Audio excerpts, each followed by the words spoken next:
હવે આપણે જો સીતારામ એક નો બોલીએ કે તો આપણે બીજું કરવાના શું? કહેવાનો અર્થ મારો એ છે કે બાપુ છે ને આ એટલું બધું હેલી વાત નથી. અને માણસ છે ને હલકી વાત કરવામાં એટલા બધા સારું કોઈનું બોલવા રાજી જ નથી, સારું કોઈનું કરવા રાજી જ નથી. એટલે માણા તો ગમે તમારું મારું મોડું કેમ બોલવું એ જ એનો હિસાબ હોય. હું તમને એક ભરથરીનો દાખલો આપું કે પિંગલાનો દાખલો છે ને કે પિંગલા અશ્વપાળ પાસે ગયા હતા, આવું હતું, ફલાણું હતું, ઢોકળું હતું, પિંગલા ભરથરી સાધુ થઈ ગયા. તો તમે એવું માનો છો કે ભરથરી 92 લાખ માળવાનો ધણી હોય, એનું બૈરું જેવું તેવું હોય? પણ એનો એક પ્રસંગ મેં એક સંત પાસે સાંભળેલી વાત. એકવાર ભરથરી શિકાર કરવા માટે જંગલમાં ગયેલા ને 4-5 એમના હારે સૈનિકો હતા.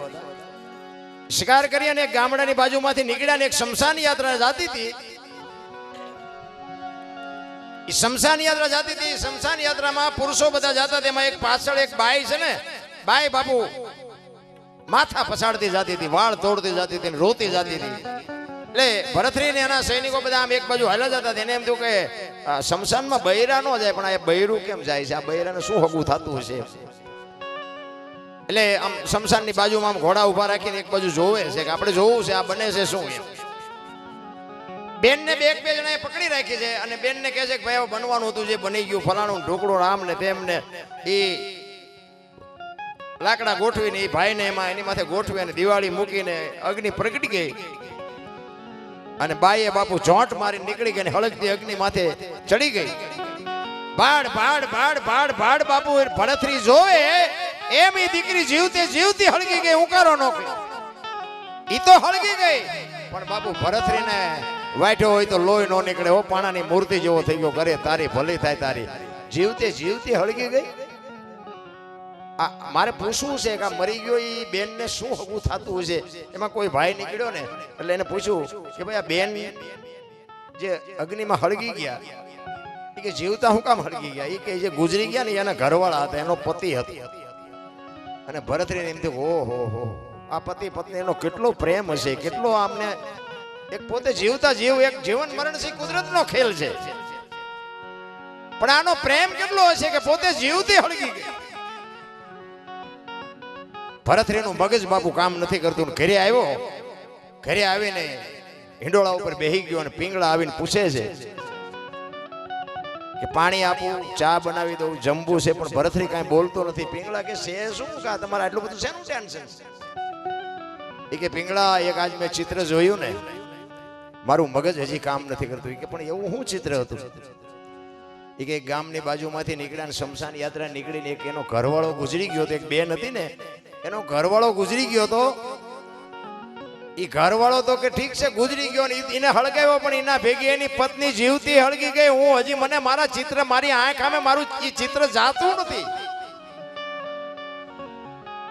પછી પિંગળા પૂછે છે કે એને અગ્નિ આપી હતી કે હાથે પ્રગટ થઈ હતી? તો કે ના, અગ્નિ તો આપી હતી. તો ઈ તો કે ત્રીજા નંબરનો પ્રેમ કહેવાય, એને પ્રેમ નો કહેવાય. ભરથરીને એમ થયું ત્રીજા નંબરનો, તો બીજા નંબરનો કેવો હોય છે ને પહેલા નંબરનો કેવો હોય છે? ઈ કે ઈ તો ત્રીજા નંબરનો કહેવાય. ઈ કે બહુ મોટી વાત નો કહેવાય.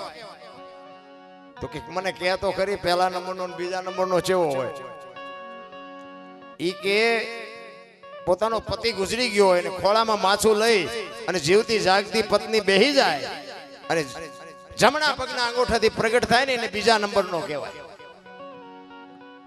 અને પહેલા નંબરનો ઈ કે એના ધણીને કોઈ કે તારો ધણી ગુજરી ગયો, ઈ અવાજ કાનમાં પડે અને કાનમાં પડ્યા પછી શ્વાસ લીધો હોય તો બહાર નો નીકળે અને બહાર લીધો હોય તો અંદર નો જાય, ખોળિયામાંથી જીવ નીકળી જાય. પહેલા નંબર. એટલે ભરથરીએ પિંગળાને કીધું તું મને કેવો પ્રેમ કરે છે? આપણે હકણા તો ન રહી. અને સ્વાભાવિક છે કે આપણું બૈરું આપણને પ્રેમ કરતું હોય પહેલા નંબરનો હોય કે 10મા નંબરનો હોય, તો પહેલા નંબરનો જ કે. કોઈ બૈરું એમ તો ન કે હું તમને 5મા નંબરનો કરું છું. એટલે પિંગળાને કહે છે ભરથરી કે તમે મને કેટલા નંબરનો પ્રેમ કરો છો? એટલે પિંગળાને બાપુ વિચાર આવ્યો, એના મગજમાં બાપુ ચકરી ખાઈ ગઈ દીકરી. બાપુ એ તો એવા ખાનદાન માવતરની દીકરીઓ હોય ને, એને એમ થયું કે હું સત્ય કહીશ પણ આમને શંકા જાગશે ને જેથી અખતરો કરશે ને તેથી આમનો દુખી થઈ જવા. હું તો કહું છું કે એવા અખતરા ન કરવા. એક ગામ હતું ને અમારે, આ બનેલો દાખલો વચ્ચે એક બીજી વાત મને યાદ આવી છે એટલે કહું. આ બનેલી હકીકત, એક પતિ પત્ની રહેતા હતા ને, બેન ઘરનું કામ કરતા હતા ને ભાઈ ખેતીનું કામ કરતા હતા. એટલે બેન ઘરે રસોઈ બનાવતી હતી ને એમાં પેલું પાપડનું એક પડીકું આડું આવતું હશે રોજ. એટલે એના પાપડ શેકી નાખું કે ચેદુના પડ્યા છે, હું મારો ઘરવાળો બે ખાઈશું. પાપડ શેકી રસોઈ બનાવી, ઓલો આવ્યો અને જમવાનું આપ્યું. હવે જો સાના માના ગુડ ખાઈ લે તો વાંધો નહીં, પણ હાથે કરીને ઊભું કરે પછી રોતાય નથી આવડતું. એટલે ઓલો પાપડ મૂક્યા ને થાળીમાં, એટલે એના એ ઘરવાળો એની વહુને કે આ પાપડ ભાંગી દે. એની વહુ કે પણ ભગવાને તમને હાથ આપ્યા, પાપડ નો ભાંગી શકો? એ કે તું મારી વહુ છું, હું તને કહું એ તારે મારું કરવું પડે. એ કે હું તમારી વહુ છું એ વાત બરોબર, પણ આ પાપડ કે તમે હાથે નો ભાંગી શકો? એ કે મેં તને કીધું ને પાપડ ભાંગી દે. તમે તો બાબુ હરખો મેળવો જ ભાંગી દે ને, નો ભાંગી દે. બેને કીધું નથી ભાંગી દેવું. બોલો કે ભાંગી દે, ના કે નથી ભાંગી દો. પાપડ નો ભાંગ્યો, ઘર ભાંગી ગયું. હાલો તમારે જોવું હોય દેખાડો. એ રખડે બે. હવે આ ઘરના વંટોળિયા ઉભા કર્યા કહેવાય કે નહીં? ભરથરી પિંગળાને કહે છે કે તું મને કેટલા નંબરનો પ્રેમ કરે છે? અને તેથી બાબુ પિંગળા ભરથરીને કહે છે દરબાર પ્રેમ હું તમને પહેલા નંબરનો કરું છું, પણ અખતરો ન કરતા ને રોતા નહીં આવડે. જો બાબુ એમના ઇતિહાસ ન થાય. અને એવું બાબુ થર્ડ ક્લાસ બૈરું હોય નહીં, આવો ખાનદાન માણા હોય, 92 લાખ માળવો જેને દૂધતો હોય ને એ બાવા ન બને. ઈ કે હું પ્રેમ તમને પહેલા જ નંબરનો કરું છું, તમે સહેજે શંકા ન રાખતા. અને અખતરો કરશો ને તો રોતા નહીં આવડે. ઈ કે ના અખતરો નહીં કરું, પણ એમાંય આપણે હકણા રહી. 400 મહિનાનો સમય થયો ને, ફરીને પાસે ગયા કંઈક શિકારમાં, એમાં વળી પછી આ વાત યાદ આવી ગઈ. એનો ભાઈ વિક્રમ ભેગો એના ભાઈને કીધું કે તું જા, મારો તારો બે ઘોડા લઈને જા. અને તારે ભાભી એમ કે તમારા ભાઈ ક્યાં ગયા? તમારે એમ કહેવા, તારે એમ કહેવાનું કે સિંહના શિકારમાં કાયમ આવી ગયા. એનો ભાઈ કે પણ શું કામ આવું ઊભું કરો? નહીં કંઈક ડખો થાય છે. એ કે હું તને કહું એમ કહીને હું તારા કરતા મોટો છું. મોટા દી ઉઠાડે એવો કોઈ નથી ઉઠાડતું. આપણે પછી નો આવવાનું સ્વીકારવા પડે. તમે જોવો ઓલા ગાંડા પાગલ રખડતા હોય, બજારમાં રખડતા હોય, એનેથી માણા આગા હાલે. કપડાને ઠેકાણા ન હોય, નાયો ધોયો ન હોય, એનેથી માણા આગા હાલે ને કે ગાંડો હાલ્યો ગાંડો. ઈ ગાંડાએ બાપુ કોઈના ઘરમાં ચોરી કરી, ઈ ગાંડાએ કોઈની બેન દીકરીનું બાવડું પકડ્યું, તો એનેથી માણા આગા હાલે. આ ધોળા ઉજળા લુગડા વાળા તો દુનિયાના પથ્થારીઓ ફેરવી નાખી તો એના ફરો દુનિયા રખડે છે. ગાંડા બાપુ ભૂખ્યા હોય રે, પણ કોઈના ઘરમાંથી કોઈની લારીમાંથી કોઈ કેળું ન ઉપાડ્યું. મને ભૂખ લાગી છે, હું કેળું લઈ જાઉં તારું. અને ઉજળા લુગડા વાળા દુનિયાના નકરા બૂસ જ મારે, તોય બધા એના જ ભરવા કરે. ઈ વિક્રમ ને કીધું કે હું તને કહું ઈ કર. અને વિક્રમ આવીને ઈ અટારી ઉપર પિંગળા ઉભા છે. આમ અટારી ઉપર હાથ રાખી પડખે દાસી ઊભી છે. અને આમ દરવાજામાં ઘોડા લઈને બે વિક્રમ આવ્યો. અને પિંગળા પૂછે છે, વિક્રમભાઈ તમારા ભાઈ ક્યાં ગયા? વિક્રમ ઘડીક બોલતો નથી. કે હું તમને કહું છું ક્યાં ગયા તમારા ભાઈ? કે ભાભી મારા ભાઈ સિંહના શિકારમાં કાયમ આવે, સિંહે મારી નાખ્યા. એટલું કીધું ને બાબુ જીવ નીકળી ગયો, આમ નામ હાથ રહી ગયો કટારીએ. દાસીએ કીધું રાણીને કે હાલો, આમ હાલો એમ કીધું તો રાણી પડી. તે બધાને થયું કે તો રાણી ગુજરી ગઈ. અને બાપુ ચારે બાજુ વંટોળિયા સડ્યા. પિંગળા વયા ગયા, મહારાણી ગુજરી ગયા. મહારાણી અને બાપુ હવે 92 લાખ માળવાનો ધણી, એનું બૈરું ગુજરી જાય પછી દશા કેવી થાય? કીડી ઉભરાય, માણા ઉભરાણો. ભરથરી આવ્યો, આવીને જોયું પિંગળા તો ગુજરી ગઈ. તારે નક્કી એને થયું કે પ્રેમ પહેલા નંબરનો, પણ હવે શું?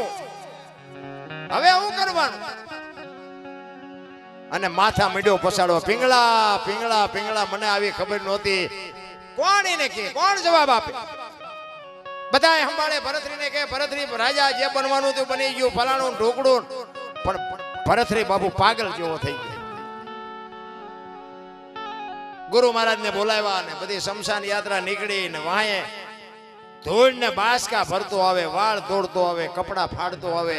ગુરુ મહારાજ, ગુરુ મહારાજ, ગુરુ મહારાજ કાંઈક કરો, ગુરુ મહારાજ કાંઈક કરો. ગુરુ મહારાજની આંખોમાંથી બાપુ આહુડા મીડા પડવા. અરે દરબાર, તમે ઊભું કર્યું છે ને હવે મારે હું આમાં કરવું? જીવન મરણ છે, કુદરતનો ક્રમ છે. આ તમે આ ઊભું ન કર્યું હોત તો તમારે આ કરવાની જરૂર શું હતી? મને આવી ખબર નહોતી, મને આમ નહોતું, મને આમ નહોતું, એમ કરતા કરતા કરતા કરતા શમશાને ભોગી ગયા. પણ ત્યાં તો ભરથરી બાપુ ગાંડો પાગલ કકોર થઈ ગયો. ગુરુ મહારાજને એમ થયું કે કદાચ ભરથરી પાગલ થઈ જાય, પિંગળા ગવાઈ ગઈ.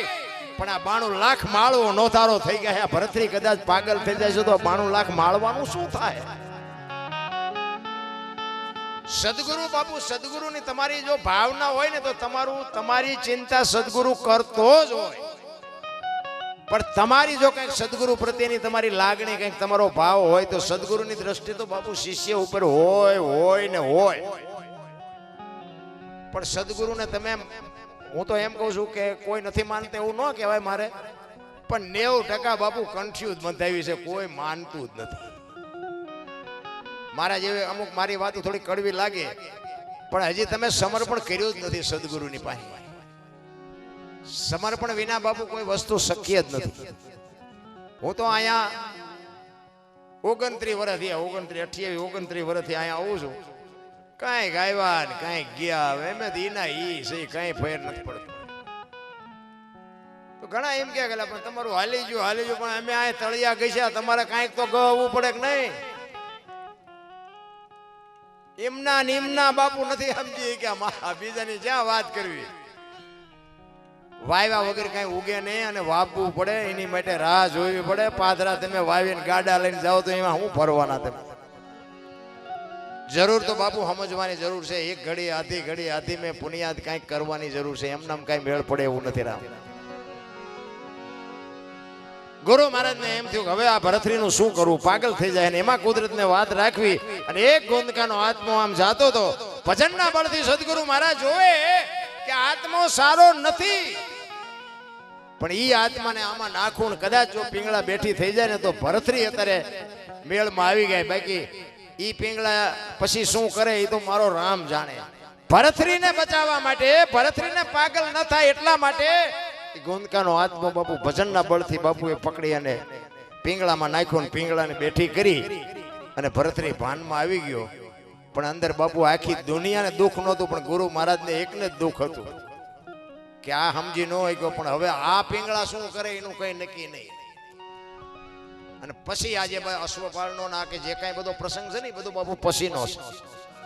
સાચી પિંગળા તો બાપુ મરી જ ગઈ હતી. અને પછી બાપુ એ અશ્વપાળનો જે કઈ પ્રસંગ બન્યો અને આ નજરે ભરથરીએ જોયું ને પછી બાપુ ભરથરીને એમ થયું અરે તારી ભલી થાય, તારી વાંહે તો હું પાગલ થઈ ગયો ને હવે ત્યાં તું આ કરે. પછી જ બાપુ એને નક્કી કરી લીધું હવે આપણે સાધુ થઈ જવું છે. અને મચ્છંદર ને જાલંધર ને આ બધા ગોરખનાથ ને બધા જે નાથ સંપ્રદાયનો સાધુ એમાં ઈ ભળે. અને એના ગુરુ કહે છે કે એમાં નો આમ એમ નામ નો હાલે, દીક્ષા લેવા જવું પડે ઘરે. અને પત્નીને માં કહેવું પડે. ઈ કે પત્નીને માં કયો તો માં કહું, મામી કયો તો મામી કહું, દાદી કયો તો દાદી કહું, હવે કાંઈ જોતું નથી. એમ સમય આવે ને બાપુ ગાંઠ વળી જવી જોઈએ. આપણને શું છે, હાકડમાં આવી ત્યાં હનુમાન ચાલીસા ચાલુ કરી એટલે હનુમાનને ખબર જ હોય બેટા મારા તું કેટલા વખત બોલ્યો છો, બધી ખબર છે. એની પાસે નો ન હોય. આપણે એને ઉલ્લું બનાવી એ નો પતે. ઘણા કે ભજન કરો પણ ચમ કરવાનું? ઊંધા માથે થવાનું કેવી રીતે કરવું?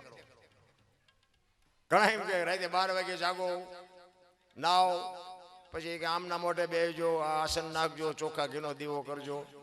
હવે આખો દી નાકા વાળ્યા હોય રાતે 12 વાગે જાગે એવું કઈ છે જ નહીં. મારી દ્રષ્ટિએ હો, તમે જેમ કરતા એમ કરજો. હું કોઈ શીખડાવો નથી આવ્યો. મને તો એમ થાય ભજન જ્યારે કરો ત્યારે અત્યારે કરાય. ભજન ને બાપુ નાવા ધોવાનું, ઘી ને અગરબત્તી ને દીવો ને કાંઈ જરૂર જ નથી. એને બધી ખબર છે. તમને એમ નામ લુગડું નહોતું ને એમ નામ મોકલ્યા છે. ઘી ક્યાં આપણા બાપનું હતું? તમે આગળ કોથળા ઠલવવાના હતા. ઘી બીની જરૂર નથી. અંદરની વાત છે બાપુ. અંદર તમારું નક્કી થઈ જવું જોઈએ. અંદરથી એમ થાય કે હું આ મને એમ થાય કે લ્યો મારો ભગવાન મને સાંભળે છે, હું બોલું છું ને મારો ભગવાન સાંભળે. તમને આ ભગવાન ન દેખાતો એ તમારો પ્રશ્ન છે ને. મેં ક્યાં તમને પૈસા આપ્યા છે કહીને હું બોલું છું ને તમે સાંભળો છો? સત્ય છે એટલે સ્વીકારવું જ પડે, કોઈને બાપુ રાખી શકે. કહેવાનો મારો અર્થ ઈ છે, રામદેવજી બાપાનો કાયમ માટે પાઠ હોય છે. આપણે બધા આવે છે એને ખ્યાલ હોય, નવા કદાચ હોય કોઈને ઓછો ખ્યાલ હોય. દર બીજે આ પાઠની પરંપરા છે ને, એ આ રામદેવજી બાપા અને આ દુનિયામાં આગમન કરવા